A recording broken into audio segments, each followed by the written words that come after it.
Neste vídeo, vamos refletir sobre a consciência como um tribunal interior dado por Deus que acusa, defende e julga os nossos atos. Em meio a um mundo moralmente corrompido, esta é uma grande oportunidade de destacarmos a importância da consciência guiada pela palavra e, claro, também pelo Santo Espírito. Que o ensino desta semana fortaleça a fé, promova arrependimento sincero e desperte o desejo de uma vida santa diante de Deus e dos homens. Eu sou o pastor Epaminondas Fonseca. Muito obrigado por sua companhia, por sua audiência. Se você está aqui pela primeira vez, eu peço a sua ajuda. Inscreva-se neste canal, curta este vídeo, comente e também ative o sininho de notificações para você ser avisado todas as vezes que um novo vídeo for publicado aqui neste canal. E se ainda desejar, você pode se tornar um membro apoiador e, como gratidão, como gesto de reciprocidade, nós deixamos os materiais em PowerPoint e em PDF lá na pasta dos membros. Portanto, vamos hoje estudar a lição de número 6 com o tema A Consciência, o Tribunal Interior. Pegue a sua revista se você pode e vamos para a ministração da aula de hoje, que já está sendo aí também projetada no seu visor, no seu vídeo. Eu quero fazer com você a leitura do textuário e também da verdade prática. O textuário diz assim: e por isso procuro sempre ter uma consciência sem ofensa, tanto para com Deus como para com os homens. Atos, capítulo 26, aliás, capítulo 24, versículo 16. A verdade prática. Diante da crescente degradação do padrão moral do mundo, o cristão deve apegar-se cada vez mais à sã doutrina para ter sempre uma boa consciência. Assim, portanto, nós vamos estudar este tema maravilhoso, aprender sobre este senso que Deus implantou no homem ao lhe conceder o espírito e também a alma.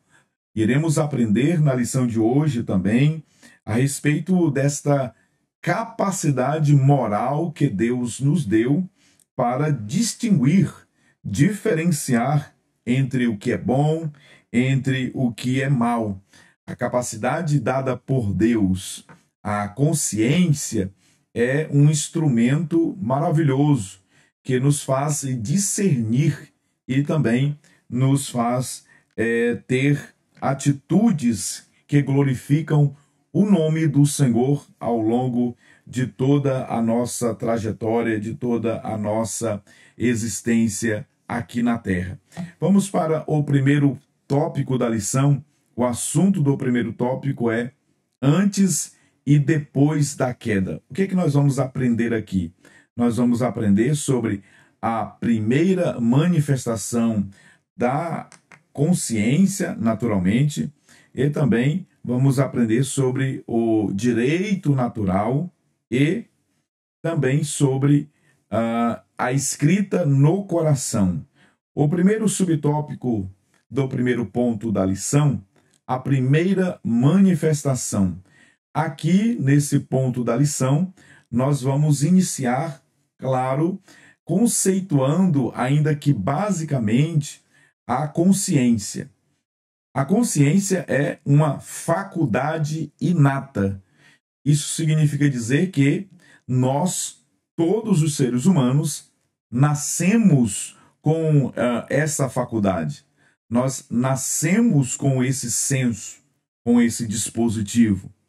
E a consciência, ela age como um sensor moral dado por Deus para distinguir o que é certo e o que é errado. Se não vejamos a leitura do textuário de Atos, capítulo 24, versículo 16. E por isso procuro sempre ter uma consciência sem ofensa, tanto para com Deus como para com os homens. Desta forma, nós precisamos ter em mente que a consciência, ela nos capacita a distinguir, a separar, né? Nos capacita a termos esse discernimento de sabermos o que é errado, o que é certo, o que é bem, o que é mal. A consciência, ela age como uma acusadora, mas também ela age defendendo cada um de nós. E ainda há uma terceira função, que é de julgar. E é por esta razão, claro, que a lição de hoje versa sobre a consciência, o tribunal interior. Porque nós temos aqui a clara, né, ilustração de um tribunal de júri. Nós vamos ver isto aqui ao longo da lição, como que o comentarista, o pastor Silas Queiroz, ele teve o cuidado de fazer uma comparação desta faculdade inata do homem com o que acontece lá no tribunal do júri, onde nós temos alguns agentes que trabalham para que o tribunal do júri aconteça. Há a figura do promotor de justiça, os advogados da defesa e o juiz que julga a causa, que está ali presidindo aquele ato. Veja que a consciência também ela aparece na Escritura Sagrada com essas funções de defender, de acusar, de julgar, claro, sempre segundo a lei divina, segundo a palavra do Senhor e segundo os princípios morais que regem, né? Os princípios absolutos que regem as civilizações e também os povos em todas as épocas. Nós vamos aprender isso aqui também. Adiante, nós precisamos aqui conversar um pouquinho sobre uma ilustração que eu trouxe a vocês para que nós possamos entender como que a consciência ela age na vida do salvo, na vida do cristão, diante das perseguições, diante das dificuldades. E aqui eu trouxe um pequeno trecho da história do martírio de Policarpo. Eu acredito que a maioria dos irmãos sabem quem foi Policarpo. Policarpo foi um dos pais da igreja, né? Ele foi discípulo do apóstolo, discípulo de Ireneu, que foi discípulo do apóstolo João, e Policarpo, por volta do 2º século depois de Cristo, ele foi martirizado. E conta a história que o procônsul insistiu mais uma vez que ele negasse a Cristo. Policarpo declarou: há 86 anos eu tenho sido o seu servo, e ele nunca me faltou. Como blasfemarei contra o meu rei que me salvou? Então, diz a história que novamente o procônsul exortou Policarpo a jurar por César. Desta vez, Policarpo respondeu: como você finge não saber quem e o que sou? Ouça-me declarar com ousadia: eu sou cristão. E se você quiser saber mais sobre o cristianismo, ficarei feliz em marcar uma reunião.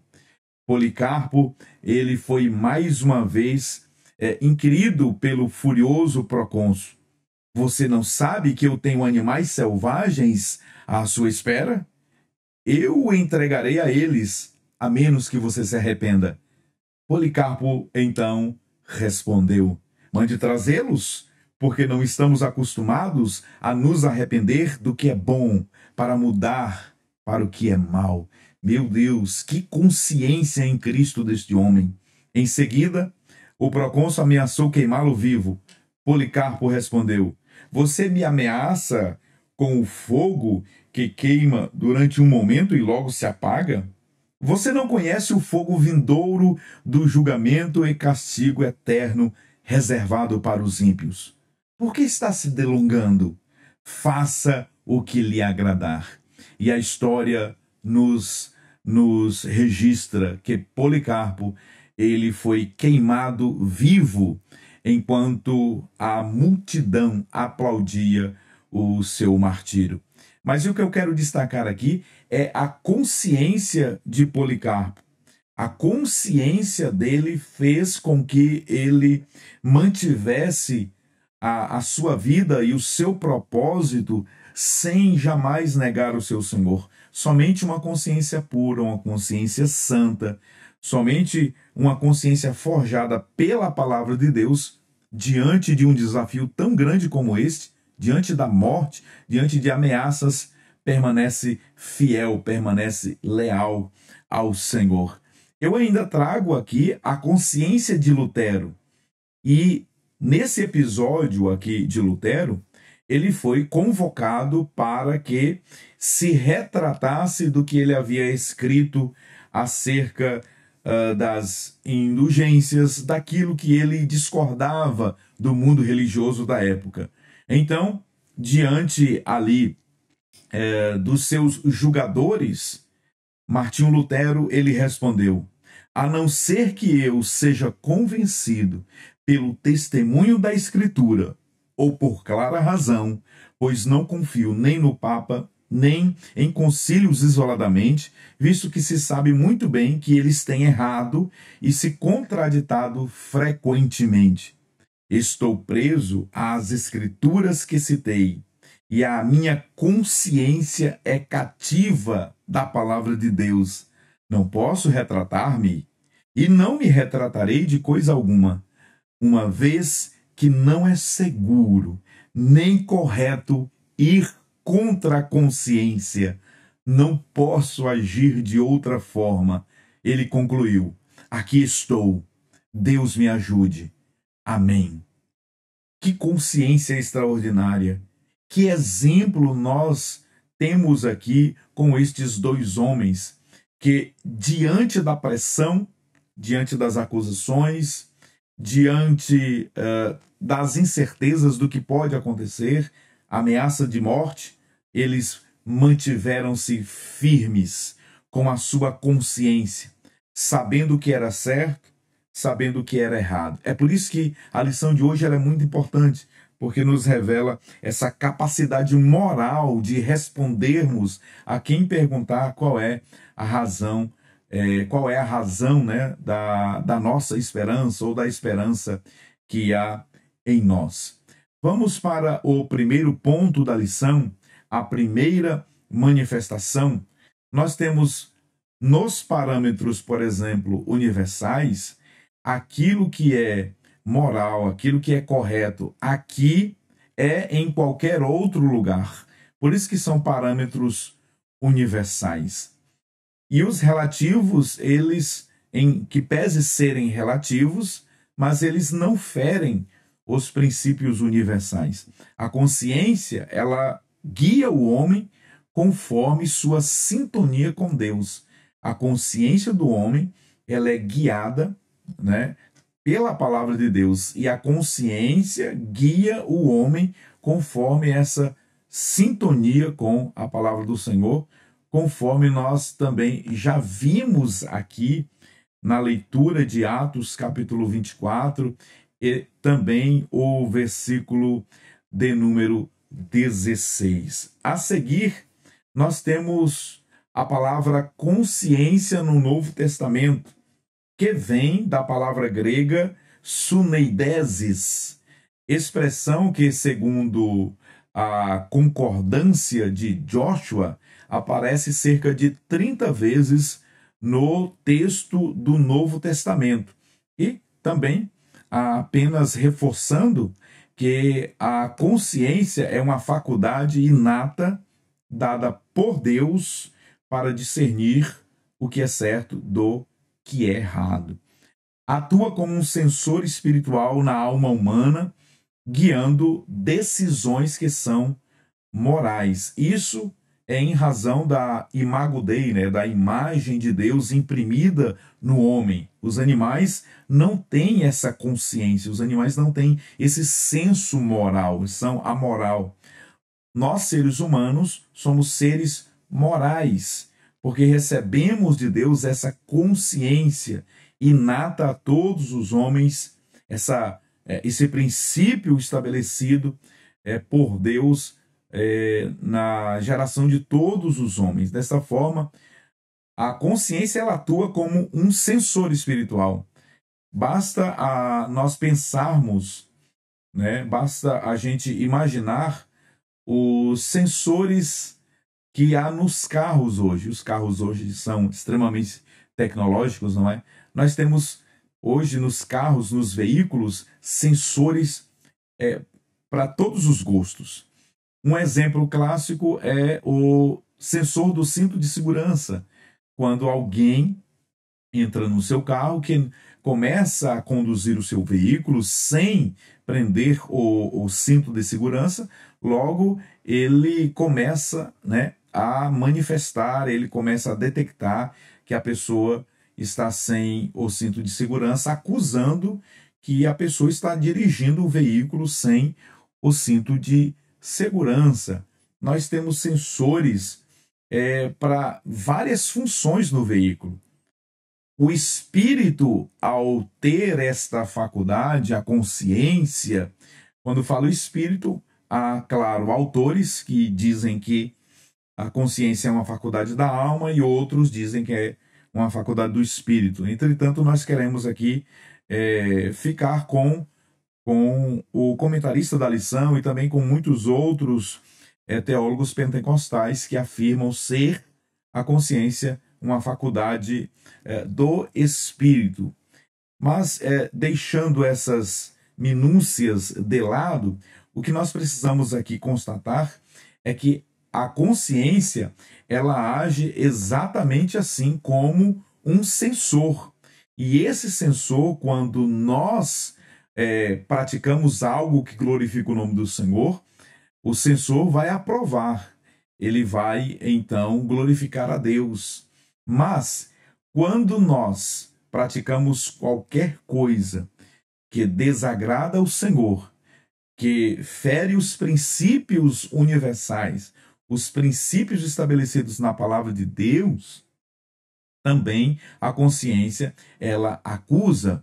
O que é que nós temos aqui? A primeira manifestação da consciência no Éden, quando Adão e Eva, claro, desobedeceram a ordem divina, lá em Gênesis capítulo 2, versículos 16 e 17, também o capítulo 3, dos versículos 6 ao 10, nós tivemos como resultado o quê? Culpa, vergonha e medo. Culpa, vergonha e medo são exatamente evidências do despertar da consciência após o pecado. A consciência de Adão e Eva, que era puramente santa, né? A consciência que era imaculada, agora, pós-pecado, foi corrompida, totalmente corrompida, e agora nós temos as evidências do despertar da consciência: culpa, vergonha e medo. A Bíblia diz, o Senhor falando a Adão: no dia em que dela comeres, certamente morrerás. Gênesis capítulo 2 e o versículo de número 17. O que temos aqui? Temos Deus advertindo, alertando nossos pais para que não comessem do fruto da árvore do conhecimento do bem e do mal. O Senhor disse para eles: olha, no dia que dela comeres, certamente morrerás. E quando eles comeram, veio o despertar como um censor, acusando-os, né, através da consciência, né, açoitando-os através deste dispositivo colocado pelo próprio Deus. Nós precisamos falar também rapidamente sobre o direito natural. O direito natural que todo ser humano ele tem. Todo ser humano ele possui uma lei moral interna. É o que nós chamamos de direito natural dado por Deus. O que é o direito natural? É bom nós conceituarmos o que é o direito natural, não é? Bom, O direito natural é um conjunto de princípios e valores, né? São normas consideradas inerentes à natureza humana. Nós precisamos olhar para esse direito natural e considerar que são leis superiores às leis criadas pelos homens. O direito natural, ele não depende de cultura, o direito natural não está sujeito a governo ou momento histórico. O direito natural, ele é inato a todos os homens. Ele é visto como algo que nasce com a pessoa, simplesmente por ela ser humana. Em outras palavras, o direito natural, ele é entendido como aquilo que é justo por si mesmo, baseado na razão, na dignidade humana e na moral. Ele serve como um fundamento e limite para o direito escrito, né? Aquilo que os juristas chamam de direito positivado. Portanto, nós precisamos considerar que o direito natural, essa lei, guia o senso de justiça e proíbe o mal, como visto em Caim, que violou esse princípio ao matar o seu irmão Abel em Gênesis capítulo 4 e o versículo de número 8. O que é que nós temos lá? A consciência condenando Caim, gerando o sentimento de culpa e de tormento em Caim. A consciência agora, agindo como uma acusadora e também como uma julgadora, açoitando Caim e tirando-lhe a paz, tirando a harmonia e agora fazendo com que ele se sentisse culpado e, claro, também atormentado. Quando a consciência acusa, ninguém pode fugir da presença de Deus. É só se lembrar do Salmo 139, né, os versos 7 e 8, onde o salmista Davi, ele claramente declara: se eu subir às mais altas alturas, o Senhor lá estará. Se eu descer às profundidades, também o Senhor me alcançará. Lembra de Jonas, que tentou fugir de Deus, mas o Senhor estava, né, ali no encalço de Jonas, porque ninguém pode escapar, ninguém pode fugir de Deus. E também da voz da consciência, que sempre estará lá reprovando ou aprovando as atitudes de todos os seres humanos.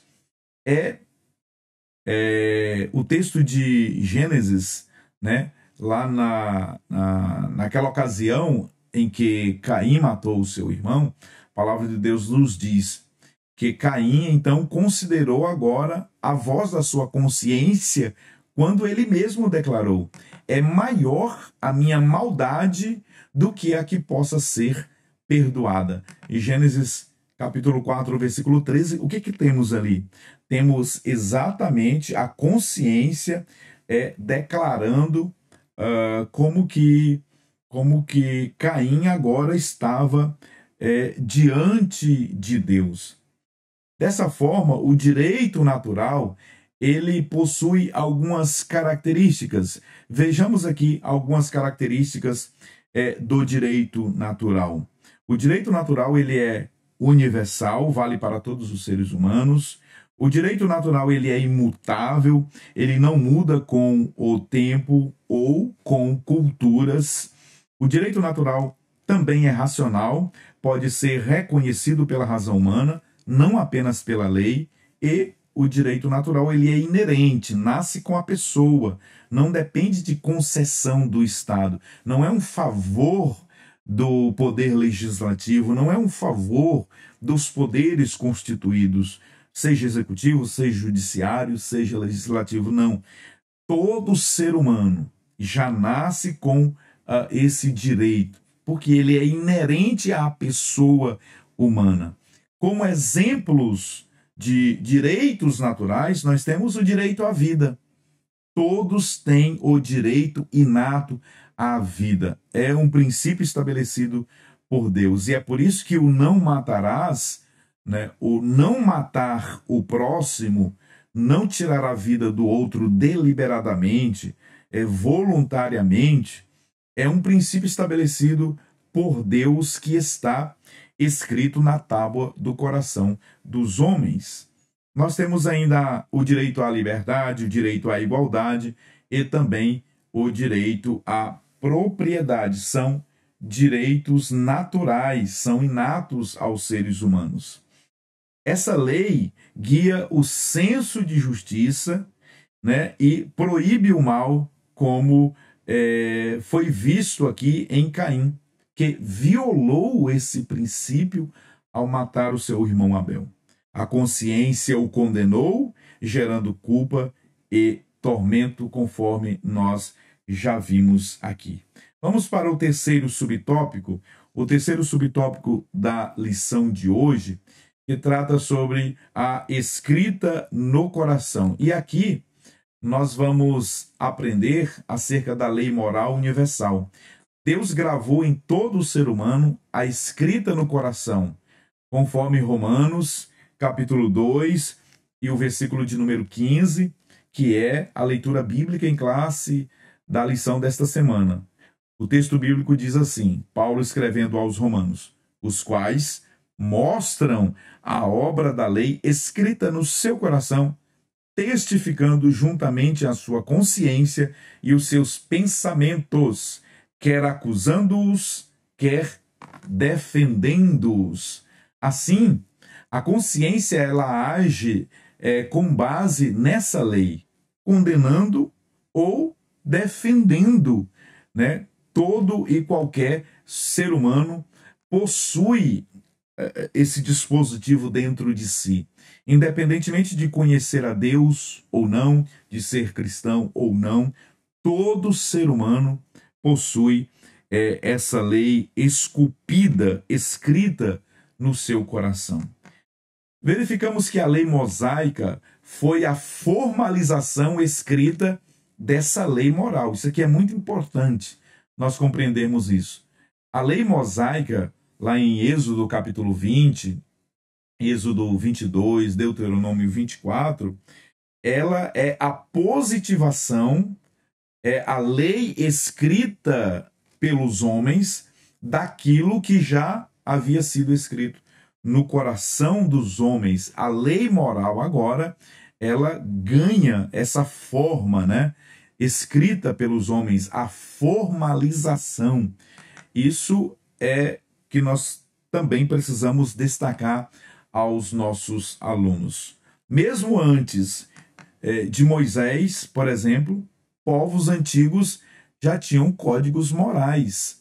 É só nos lembrar como, por exemplo, o comentarista ele coloca aqui, né, na lição, o código de Hammurabi, por exemplo, e outros códigos mais que refletem, ainda que imperfeitos, uma lei maior, uma lei divina. Nós sabemos que os códigos legais humanos, né, os ordenamentos, eles são falhos, contêm ali as suas fragilidades, as suas limitações. Entretanto, é um lampejo da lei superior, da lei divina, aquela lei moral estabelecida no coração de todos os homens. E é isso que Paulo quer dizer ao afirmar aos Romanos, no capítulo 2 e o versículo 15, que mostram a obra da lei escrita no coração. Essa lei aqui, é claro, é a lei moral. Nós não estamos nos referindo, aliás, nós não, Paulo, ele não está tratando das cerimônias da antiga aliança. Paulo, ele está cuidando aqui em tratar da lei moral, que é a lei superior, que é uma lei perfeita. Paulo, ao escrever aos Romanos no capítulo 7, ele diz exatamente isso sobre a lei. Ele diz que a lei é boa, a lei é perfeita, a lei é justa e a lei é santa. E por que nós não conseguimos cumprir a lei? E aqui, mais uma vez, repito, lei moral.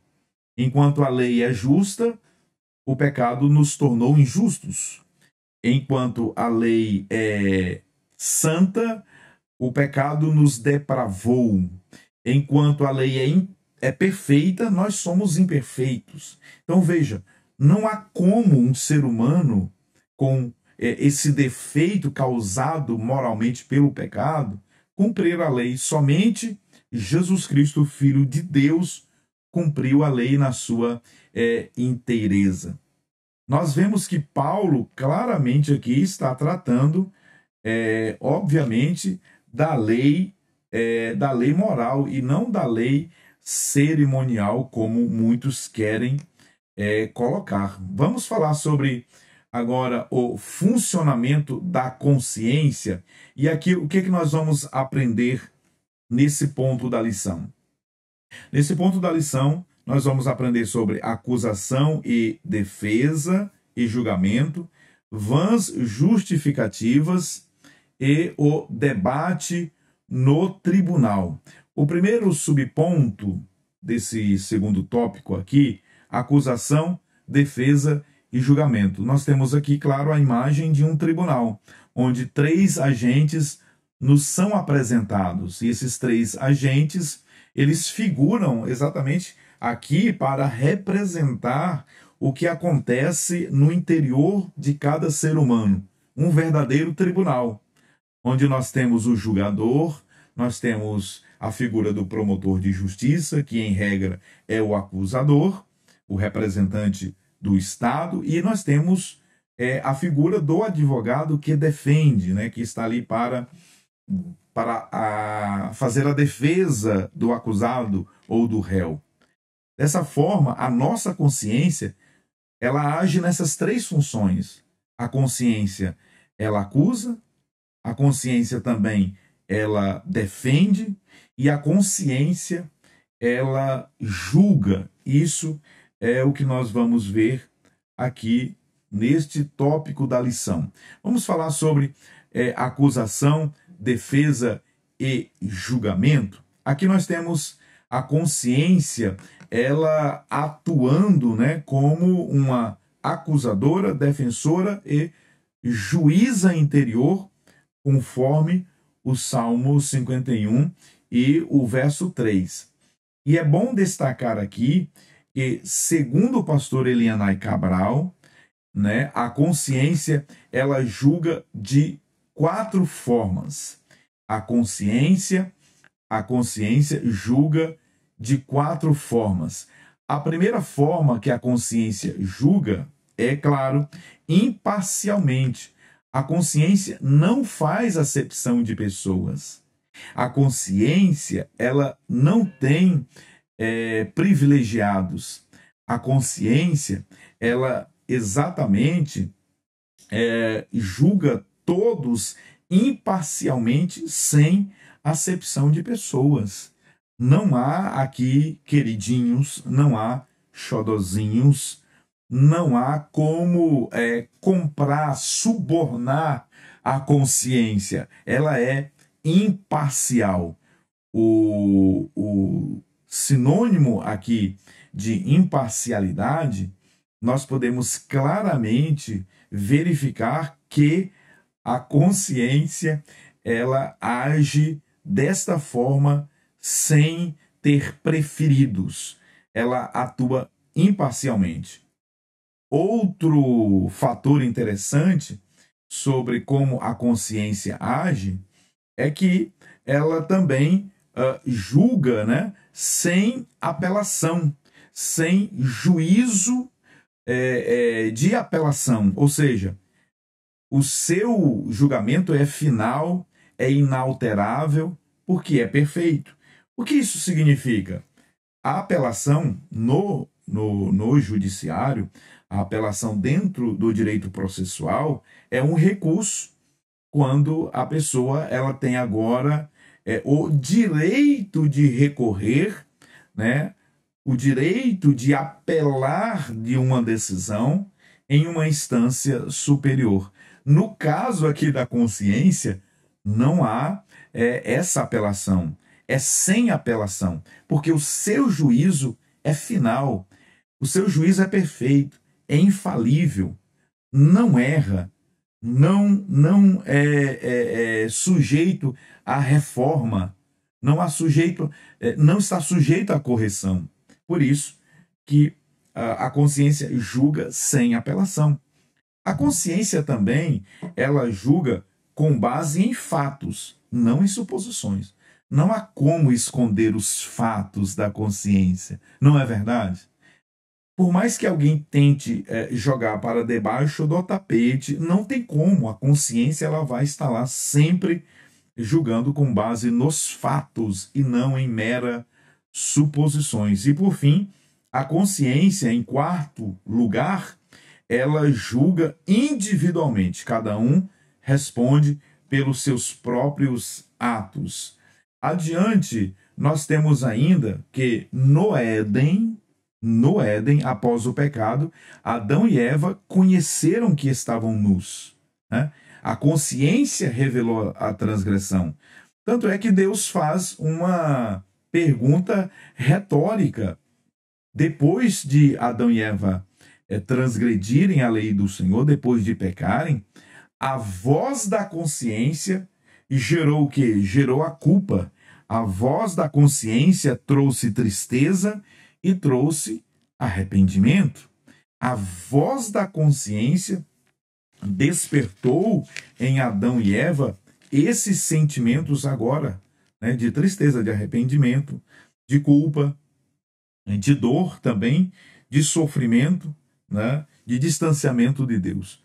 Quando ela acusa, quando a consciência acusa, rouba a paz e abate o ânimo, até que haja confissão e restauração diante de Deus. Isso aqui é importante. Até que haja confissão, até que haja reconhecimento da culpa, do erro, né? A pessoa ela vai estar submetida a esse abatimento, a essa acusação, a essa condenação pela consciência. Gênesis capítulo 3, versículo 7. Foram abertos os olhos de ambos e conheceram que estavam nus. Quem disse para eles que eles estavam nus? Não foi assim que Deus, então, questionou eles, né, com aquela pergunta retórica de Deus, aquela pergunta que não necessariamente precisava-se de uma resposta, porque a resposta está na própria pergunta. Não é que Deus não sabia onde Adão e Eva, é claro, obviamente, né? Deus sabe de todas as coisas, ele é onisciente. O Senhor, ele queria uma resposta sincera, um arrependimento genuíno de Adão e Eva. Desde o Éden, o ser humano, ele tenta justificar o seu pecado, mesmo quando a consciência o acusa. Aqui nós temos as vãs justificativas nesse segundo ponto, segundo subtópico do segundo ponto da lição. O que são essas vãs justificativas? São as tentativas humanas de se livrarem da culpa, são as tentativas humanas também de transferirem responsabilidades e, de alguma forma, de se auto-justificarem diante de um erro, diante de um pecado cometido. Após pecar, Adão e Eva experimentaram culpa e medo. A consciência revelou o erro e Deus apelou à própria consciência ao perguntar: comeste da árvore? Comestes da árvore que eu disse não comam? Deus, então, aqui está usando deste dispositivo a consciência, apelando à consciência de Adão e Eva, para despertar neles o sentimento, para despertar neles a atitude de arrependimento. Adão, então, o que ele fez? Adão, ele culpou Eva e Deus. Sim, Adão culpou Eva e Deus, porque Adão disse: Senhor, a mulher que tu me destes, em uma única resposta, Adão acusou a mulher e acusou Deus. Ele disse: a mulher que tu me destes. Ou seja, ele está transferindo aqui as suas responsabilidades. Ele não assumiu de imediato o seu erro, mesmo a consciência ali dizendo que ele havia transgredido a lei de Deus. Muitos também fazem isso na atualidade, tentam burlar a consciência, né? Tentam, de alguma forma, ludibriar a consciência, desviar as atenções, mas não adianta. Não há nada que se possa fazer para fugir dela. A consciência, ela sempre estará martelando, ela vai sempre estar apontando a transgressão, o erro. E Eva? Eva, ela foi culpada agora por Adão, o seu marido. Eva transfere a culpa para a serpente. Ela diz: a serpente me enganou. Então ela atribui o seu erro, né, a sua falha, à serpente. E aqui nós temos um tribunal de acusações. Nós temos aqui Adão acusando Deus, acusando Eva, a Eva acusando a serpente. Nós temos acusações mútuas aqui. Ninguém assume a responsabilidade. Ninguém aqui quer, sinceramente, diante de Deus, reconhecer que falhou, que pecou, que transgrediu. Nós temos aqui a síndrome, essa síndrome que passou a todos os homens. Os homens, geralmente, quando eu falo homem aqui, homens, me refiro ao gênero humano, tem esta síndrome dentro dele, que é de transferir responsabilidade, que é de passar a culpa para outros, de não assumir os seus atos, de se auto-justificar, e são vãs justificativas. São justificativas debalde, são justificativas inválidas, que diante de Deus são reprovadas por completo. As justificativas humanas são inúteis, são como placebos espirituais, segundo o comentarista. Ou seja, apenas a confissão e o abandono do pecado trazem a verdadeira cura. Placebos aqui dá a ideia de um simulacro de medicamento, né? De um falso remédio apenas para simular um tratamento, uma cura. As vãs justificativas, elas agem assim, são inúteis. Elas não agem, né, no problema raiz, elas não vão resolver o problema que está ali diante da pessoa, que é exatamente o seu erro, que é o seu pecado. E como resolver? A confissão. Só há um caminho: o arrependimento, o reconhecimento do erro, a confissão e, claro, o abandono do pecado. Somente essas atitudes trarão a cura por completo. A consciência, ela acaba sendo implacável e não se silencia com os argumentos teológicos, conforme Romanos capítulo 1. Lá nós temos muitos argumentos teológicos tentando se auto-justificar. E vocês têm observado como que as pessoas têm usado argumentos teológicos, filosóficos e até bíblicos para justificarem os seus próprios erros? O profeta Jeremias escreveu em Lamentações: de que se queixa o homem? O homem se queixa dos seus próprios pecados. De que se queixa o homem? Dos seus próprios pecados. Então, os homens, eles sempre buscaram auto-justificativas, sempre buscaram maneiras, né, de então desviarem a atenção do seu erro e transferirem para outros. Mas a consciência, ela é implacável. A consciência, ela jamais vai, abrir espaços para argumentos falsos, levianos, ainda que sejam bíblicos e teológicos. Bíblicos tirados, claro, versículos do seu contexto. Pessoas usam a Bíblia para justificar os seus erros, os seus males e os seus pecados. Provérbios 28:13, não nos esqueçamos: o que encobre as suas transgressões nunca prosperará, mas o que confessa e deixa, alcançará misericórdia. Vamos para o debate no tribunal? Aqui, a consciência funciona como um tribunal interior, onde se confrontam acusação e defesa moral. Ela julga ações passadas, presentes e futuras, aprovando ou reprovando condutas. Paulo procurava manter uma consciência sem ofensa diante de Deus e diante dos homens.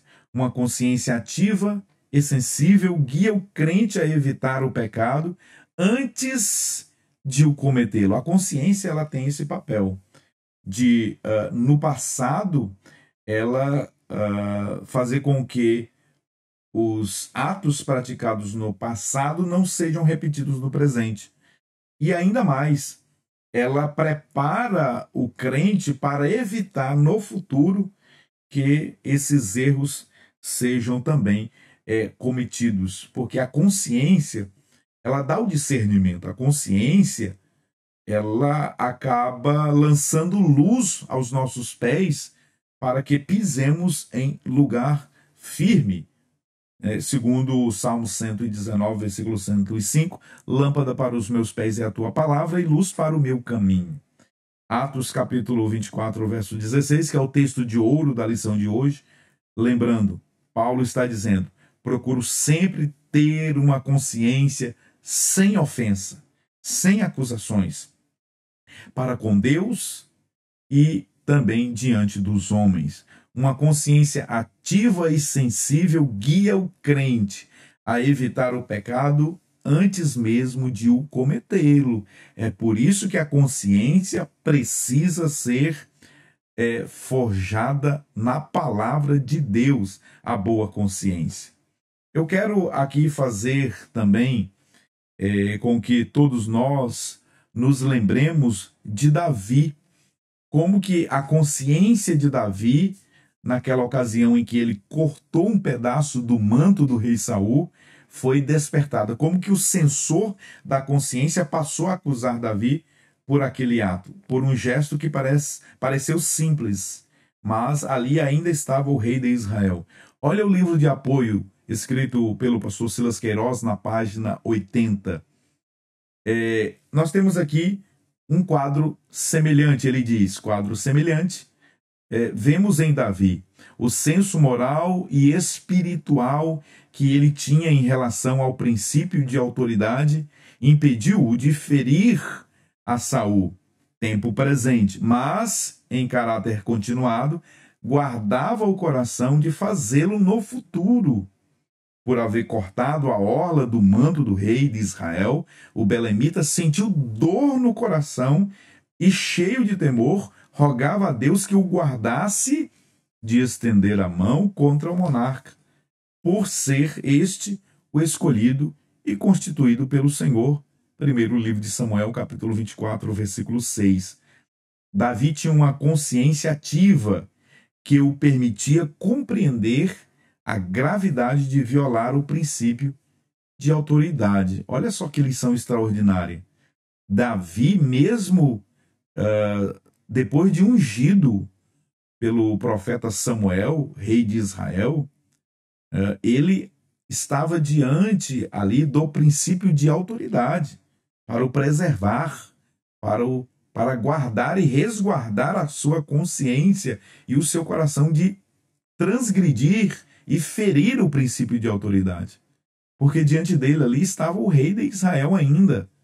E quem estava cuidando, quem estava tratando e lidando com Saul, e quem iria agir era o próprio Deus.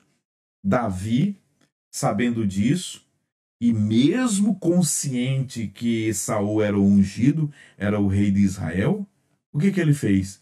Foi lá e cortou um pedaço do manto do rei Saul. Ficou muito mal.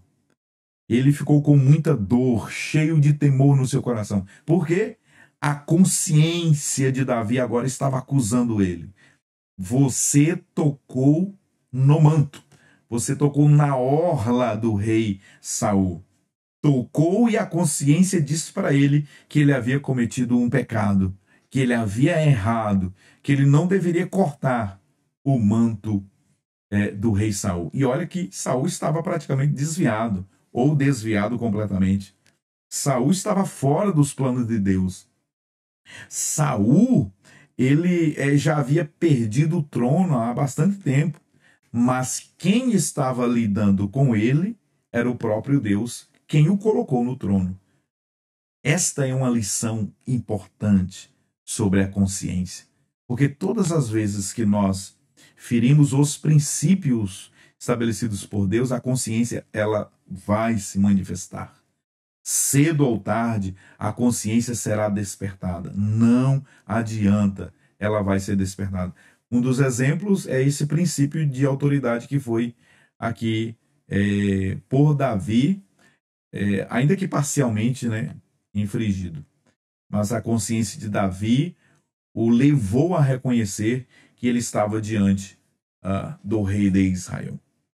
Para finalizar a lição de hoje, o terceiro ponto: a consciência é falível. A consciência é falível. E aqui nós temos dois assuntos para a gente discutir aqui. O primeiro é defeitos da consciência. O segundo é Deus, o supremo juiz. E, inicialmente, o que nós devemos aqui destacar, que a palavra defeito aqui, nós não podemos considerar esse defeito como sendo um defeito de fabricação. Não é um defeito na criação, mas é um defeito ocasionado exatamente pelo mau uso do livre-arbítrio pelo homem. Quando Adão e Eva pecaram contra Deus, a consciência deles agora tornou-se defeituosa.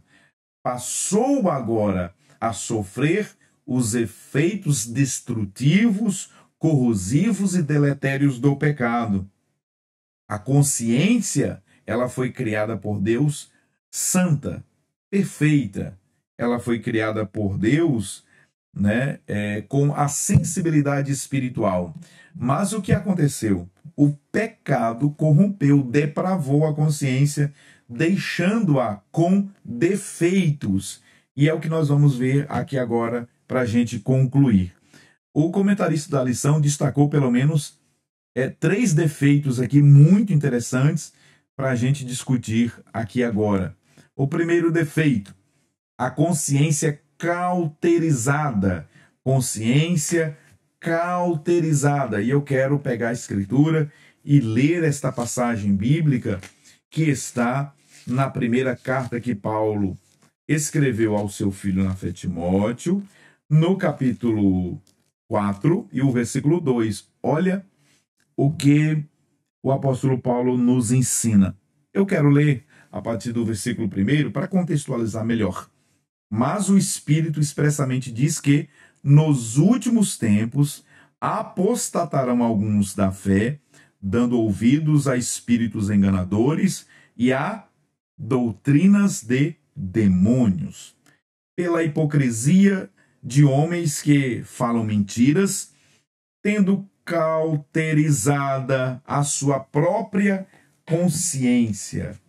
Uma consciência cauterizada, a palavra cauterizada aqui vem da palavra grega, né, cauterizou, que é a mesma ideia de quando um pecuarista, um proprietário de um rebanho bovino, quando ele marca o gado, ferra o gado com as iniciais do seu nome. Quando faz esse procedimento, ali no lugar onde o ferro queima, né, e o gado é ferrado, não nasce mais pelo. Durante toda a existência daquele animal, fica a marca do proprietário ali. A ideia de mente cauterizada é uma mente insensível ao pecado. É que quando alguém está com a mente cauterizada, mesmo um cristão nominal, essa pessoa não sente mais o perigo do pecado. Ela está insensível ao erro, às transgressões.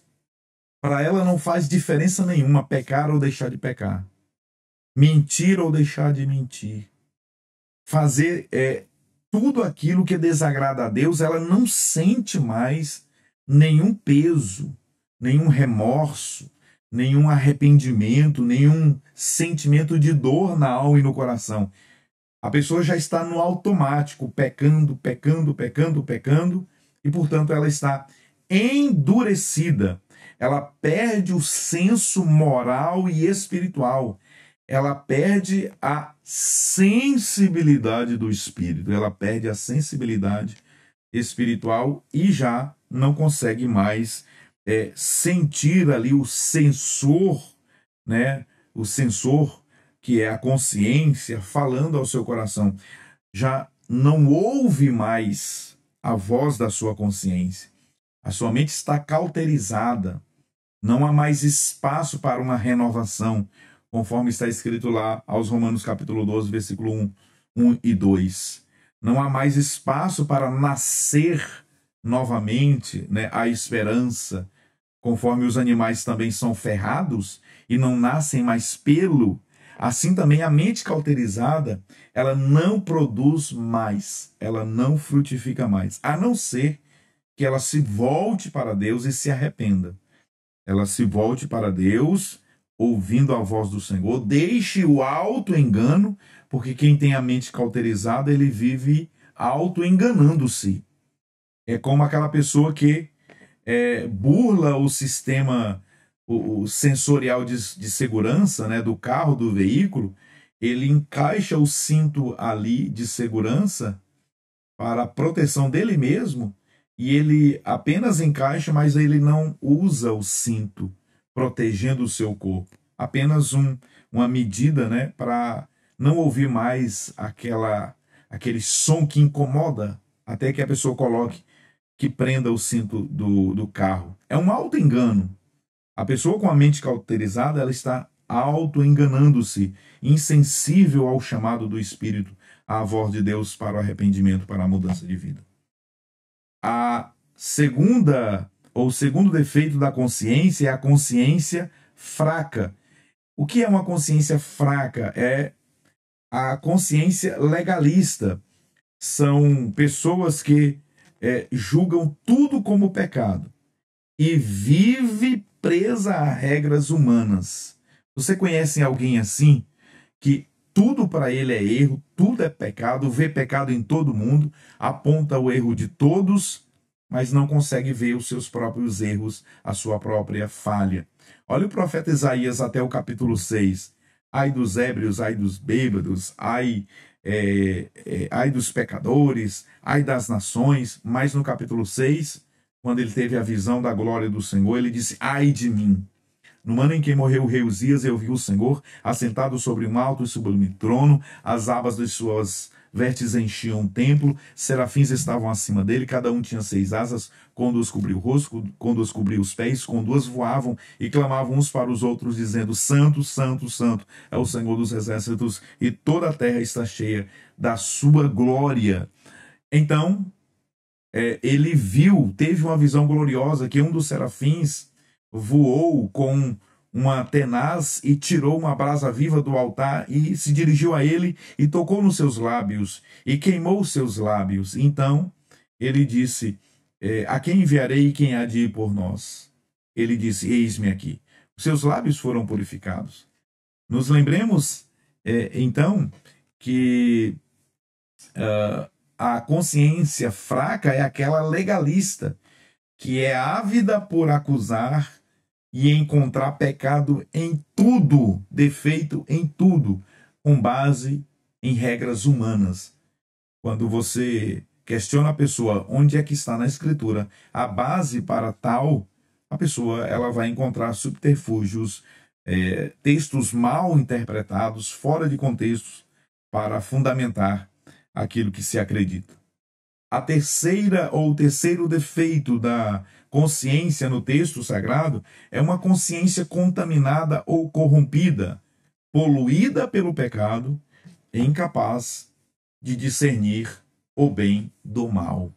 Nós temos a consciência cauterizada, que é insensível, a consciência fraca, legalista, vê pecado em tudo, e agora a consciência contaminada, que é uma consciência totalmente dominada, possuída pelo pecado. E a mente, a consciência da pessoa, o coração da pessoa fica poluído pelo pecado e, naturalmente, incapaz de discernir entre o bem e o mal, não tendo mais visão espiritual. E para funcionar bem a consciência, o que é necessário? A consciência deve ser educada, né, pela palavra de Deus e guiada pelo Espírito Santo. Primeira carta de Paulo a Timóteo, capítulo 1, né, versículo 5 e 19, Romanos 9 e 1. Equilíbrio espiritual. A insensibilidade leva à permissividade, pessoas promíscuas, mesmo no contexto cristão. Mas, por outro lado, a hipersensibilidade leva ao extremismo e ao legalismo, e nós precisamos evitar estes extremos. Para concluir a lição de hoje, Deus, o Supremo Juiz. Aqui nós temos a consciência importante, mas ela não é infalível, porque quem julga é o Senhor. É o Senhor quem dá o veredito, e o veredito do Senhor, ele é perfeito, irretocável, né? Que não admite apelação, ou seja, que não admite recurso. Veja que somente Deus sonda o coração e revela o que está lá no oculto, segundo o Salmo 139. Mesmo quando a consciência nos acusa, devemos submeter-nos ao julgamento divino. Exemplos de correção divina nós temos em Davi, que depois de pecar, de assassinar, de adulterar, de tramar a morte do soldado Urias, foi confrontado por Natã, até que a sua consciência foi despertada, e então ele foi perdoado e teve a sua vida renovada pelo Espírito do Senhor.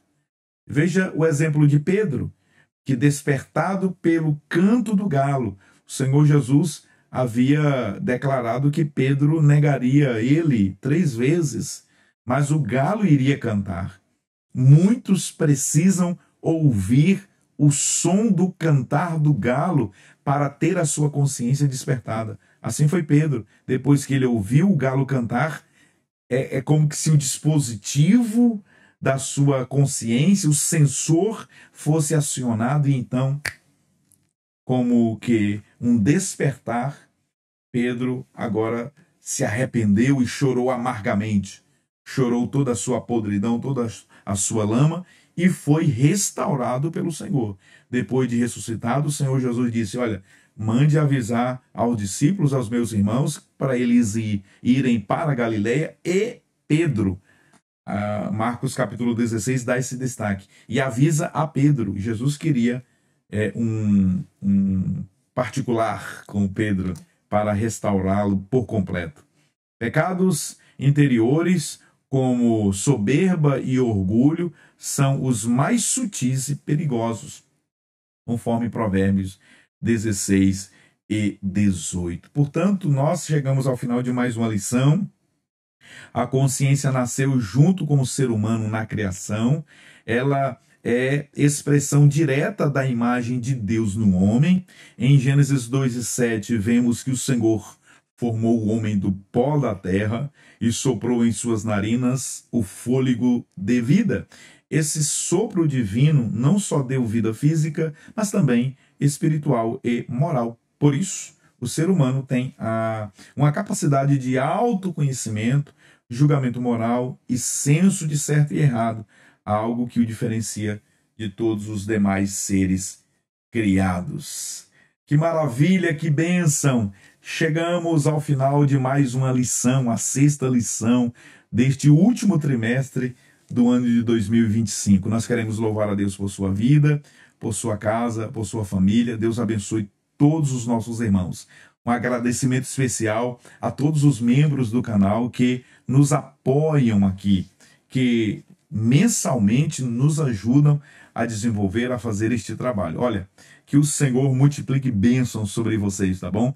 Que as muitas bênçãos do Todo-Poderoso sejam abundantes sobre vocês. Que essa semente semeada neste terreno aqui fértil produza para a glória de Deus sabe, uma grande colheita na vida de todos vocês. Obrigado a todos os inscritos no canal, a todos aqueles que estão chegando agora, os irmãos que se tornaram inscritos no canal. Deus abençoe todos vocês no nome do Senhor Jesus. Se Deus quiser, estaremos aqui em um novo vídeo na próxima semana para comentarmos a 7ª lição. Deus te abençoe, Deus te guarde em tudo. A paz do Senhor Jesus.